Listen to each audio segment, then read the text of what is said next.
Hi there, Sagittarius. Thank you for joining me for your monthly forecast for November. This month begins with the Sun combining with Mercury, the planet of communication, but they're both locked in a very tender part of your scope. This is stuff to do with psychology, your subconscious, the more hidden side of the way we interact with people.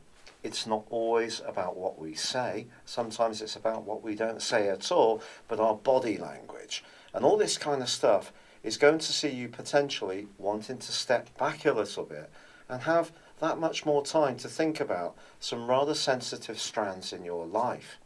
This is even more so because on the 30th of October, the new moon which occurred in this part of your scope combined also with Neptune, the planet of dreams.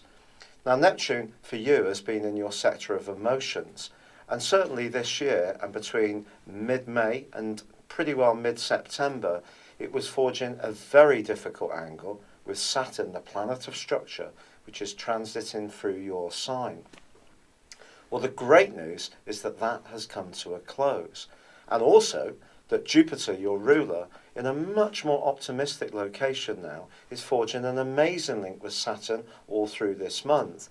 So if you're thinking about your long-term future and you're inching towards some new initiatives and slowly working your way towards a goal, I think Jupiter and its angle with Saturn is very positive. It can see you building stages of progress which can be sustainable. But I think there may be times when you still want to have a little more time to yourself, when you just step back a little bit. You can be uncharacteristically quiet. Yet competing with this energy is a very bright and vibrant vibe between Venus in your sign and also Uranus, the planet of the unexpected. And in the first week of this month, they're forging a dazzling alliance. Perhaps someone's going to invite you out on a date, but you may want to keep it to yourselves to begin with. If you're single, any attraction that you develop in the early parts of this month, you might want to do on a low-key or even confidential basis. On the 7th of this month, however, there is a quarter moon. This suggests in the following week that there could be some gossip doing the rounds, and it's going to be important that you don't join in with this.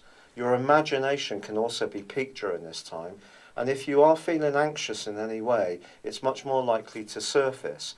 And that's why it's going to be important in terms of the company you keep to not hang out with people that perhaps you don't know very well or have never really trusted. There is, however, a massively positive change on the 9th. Mars, the planet of power and of energy, moves into a very upbeat part of your scope where he's going to be for the following 6 weeks. This can give you the desire to be much more on the move, much more active, but also verbalise your ideas in a much more assertive way.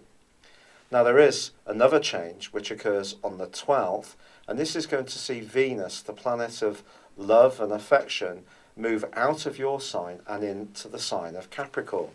For you, this is a very good news story, and you could see an improvement in your financial situation almost straight away, Sagittarius. But then Mercury, the planet of communication, moves into your sign in a very positive way mid-month.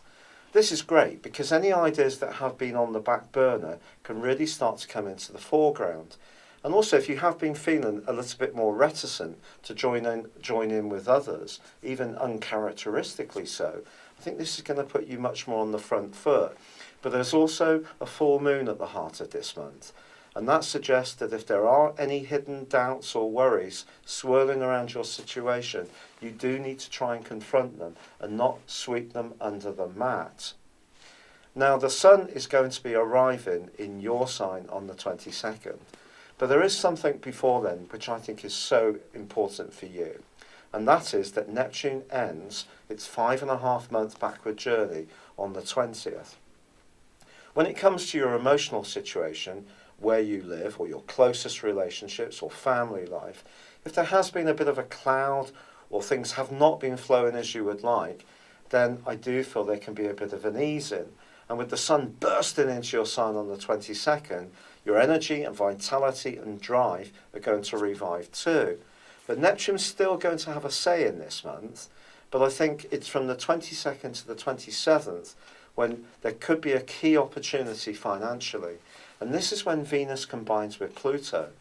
But if you do make a move, it's going to be important it's not for your own gain and no one else's, especially in terms of in any way being insincere or taking a shortcut or being downright dishonest. But also the more sensual side of your personality is really going to be revved up. So don't be surprised if you find yourself wanting greater intimacy across that group of days.